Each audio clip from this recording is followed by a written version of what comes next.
जय श्री श्याम भक्तों, कैसे हैं आप सब भक्तों। आज है सावन मास की हरियाली तीज। हरियाली तीज के दिन हर सुहागने महिला व्रत रखती हैं, बायना निकालती हैं।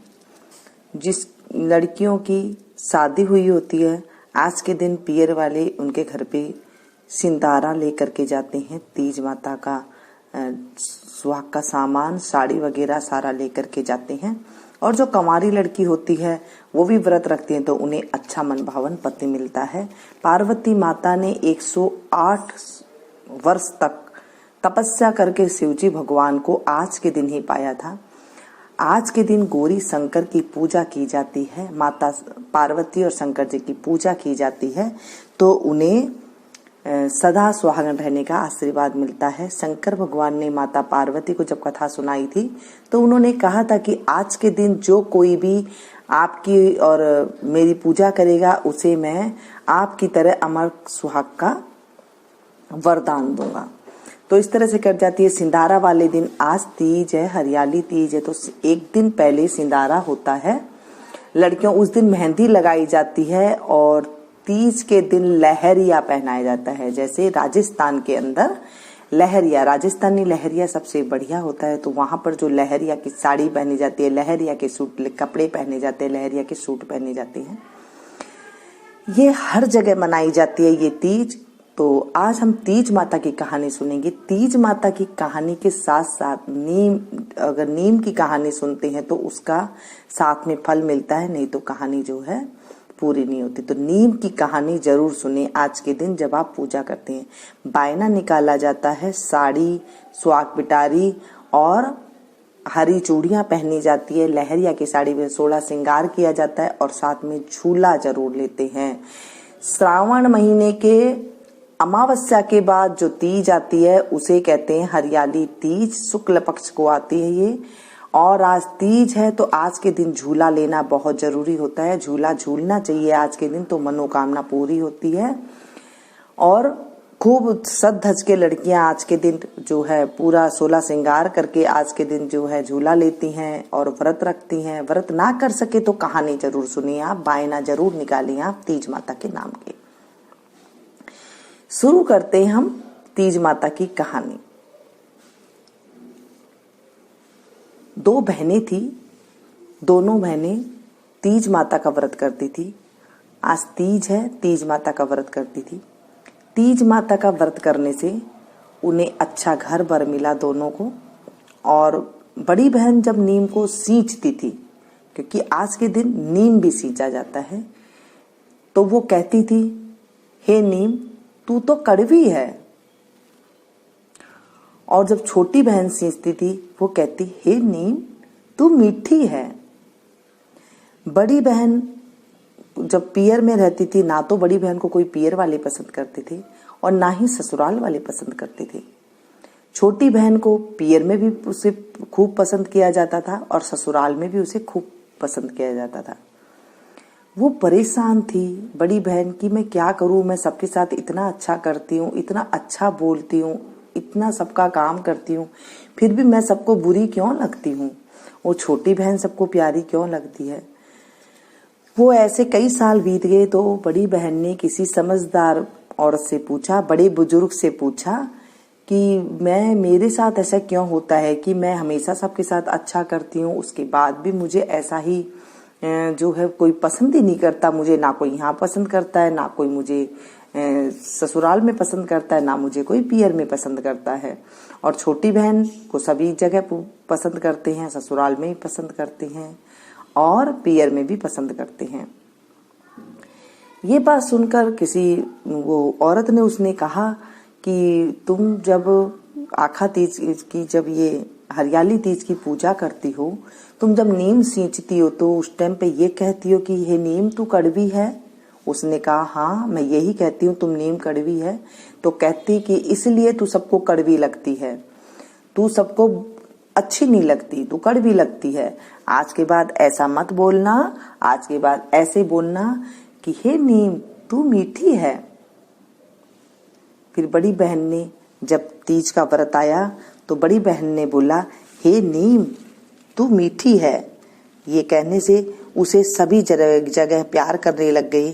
पियर में भी उसे मान सम्मान मिला उसे, और ससुराल में भी उसे मान सम्मान मिलने लगा, और वो जहां जाती उसे सब मान सम्मान देने लगी, वो सबको मीठी लगने लगी। तो जब आप नीम सींचे तो उस टाइम पे ये ना कहे कि हे नीम तू कड़वी है। आपको समझ में आ गई ना, नीम को कड़वी नहीं बोलना चाहिए, उसे ये बोलना चाहिए हे नीम तू मीठी है। इस तरह करके, और फिर जो है तीज माता की कहानी भी, अगर आप शिव पार्वती की कहानी होती है वो सुन सकते हैं, या फिर कोई तीज माता की, कोई चौथ माता की जो कहानी होती है वो सुन सकते हैं, या फिर आप सिर्फ नीम की ये कहानी आप सुन लें तो भी आपको उतना ही फल मिलेगा। इसके बाद बिंदाई जी की कहानी जरूर सुननी चाहिए, इससे हमारी पूरी होती है, मनोकामना पूरी होती है, क्योंकि माता पार्वती को गणेश जी अति प्रिय है, और गणेश जी की कहानी के बगैर कोई भी कहानी पूरी नहीं होती है। तो चलिए शुरू करते हैं। बिल्कुल छोटी सी मैं आपको कहानी सुनाऊंगी जो हमारे बड़े बुजुर्ग सुनाते थे। आज मैंने आपको तीज माता की पौराणिक कथा सुनाई है, तीज माता की नीम की पौराणिक कथा सुनाई है। अगर आपको पसंद आई हो तो प्लीज एक लाइक जरूर दीजिएगा। हे तीज माता, मैंने आज आपकी कहानी सुनी है, इस कहानी में कोई त्रुटि हो गई हो तो आप मुझे माफ करना, अधूरी है तो पूरी करना, पूरी है तो स्वीकार करना। हे तीज माता, जो इसे सुने सुनावे और हुंकारा भरे उनकी भी मनोकामना पूरी करना। हे तीज माता, अमर सुहाग देना, कमारी लड़की को मनभावन पति देना, उसे खूब सुख देना, और जो है हमारी मनोकामना पूरी करना। और आज के दिन सातू जो होता है, जो सत्तू होता है, बाजार में मिलता है सत्तू, चावल के बेसन का, गेहूं का, अलग अलग सत्तू मिलते हैं। भुने हुए नाज को पीस करके सत्तू कहा जाता है उसे, और वो बाजार में मिलता है। सत्तू में बूरा मिला करके, घी मिला करके, उसके लड्डू बना करके आज के दिन मुंह मीठा करते हैं उससे, और व्रत खोलते हैं, या फिर वैसे भी खाया जाता है। राजस्थान में तो घेवर बहुत खाए जाते हैं, कईयों के सत्तू खाया जाता है, घेवर की विधि भी है, आज तो घेवर खाया जाता है सिंदारा और तीज को, और उससे फिर पूजा की जाती है। बायना भी घेवर से निकाला जाता है, या फिर आप मीठे सत्तू के लड्डू से आप बायना निकाल सकते हैं, और वो अपनी सासू माँ को देना चाहिए। बायना भी निकालते टाइम को आपको ये बोलना चाहिए कि श्रावण का महीना शुक्ल पक्ष तीज माता का व्रत के दिन आज मैं ये बायना निकाल रही हूँ, तो हे तीज माता मेरा बायना स्वीकार करना, और मैं ये बायना हमेशा मेरी सास जिठानी ननद को देती रहूं, ऐसे मेरे ऊपर आप कृपा करना। ऐसे बोलते हैं बायना निकालते टाइम पे। हाथ में थोड़े से चावल के दाने ले लें, थोड़ी सी चीनी के दाने ले लें, या गुड़ ले लें थोड़ा सा, और उस पे हाथ फेर करके सासू माँ के पैर दबा करके उसमें देते हैं। दक्षिणा जरूर रखते हैं, जितनी आपकी श्रद्धा हो, 100 है, 500 है, 50 है, जितने आपके घर में देते हैं, या फिर आपके जितने आपकी स्थिति है उस हिसाब से आप उसमें रख सकते हैं दक्षिणा, और फिर अपने घर वालों को दे देते हैं। उसके बाद आपको गणेश जी की जो कहानी है, वो छोटी सी कहानी, बायना हाथ फेर करके वहां रख लें, और उसके बाद गणेश जी की आप कहानी सुने। बिंदा एक बाबू रंगो चंगो, बिंद्रा बर में फिरे सुरंगो, पोत बहू की राबड़ी, नवास बहू की खीर, मीठी लागे राबड़ी, खाटी लागे खीर, सड़सड़ करती साड़ी दीजो, बड़बड़ करती बांदी दीजो, घर मोक लो घर साक लो, राजा को सो राज, रानी को सुभाग, सीता को सुहाग, बैकुंठ को बास, श्री कृष्ण कांधा। जय हो विनायक जी महाराज, दया रखना, कृपा करना। हे तीज माता, जैसे बड़ी बहन को पहले कड़वी बनाई थी, किसी ने पसंद नहीं किया था, वैसे किसी के साथ मत करना, और जैसे बाद में उसको मीठी बनाई वैसे सभी के साथ करना।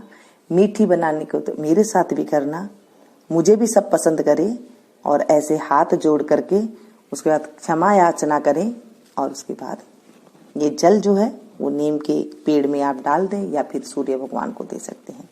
जय बोलो तीज माता की जय, शंकर भगवान की जय, माता पार्वती की जय।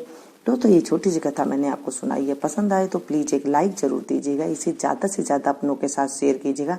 तो क्योंकि आज है तीज का व्रत, तीज का व्रत की जब हम कथा किसी को सुनाते हैं या सुनते हैं या हुकारा भरते हैं तो हमें अमोघ फल की प्राप्ति होती है, क्योंकि ये तीज माता की कथा है। हमें उसका पुण्य प्राप्त होता है। तो चलिए मिलती हूँ फिर से एक नई वीडियो में नई जानकारी के साथ। तब तक आप लोग देखते रहिए मीनू संगीत। Thank you. जय श्री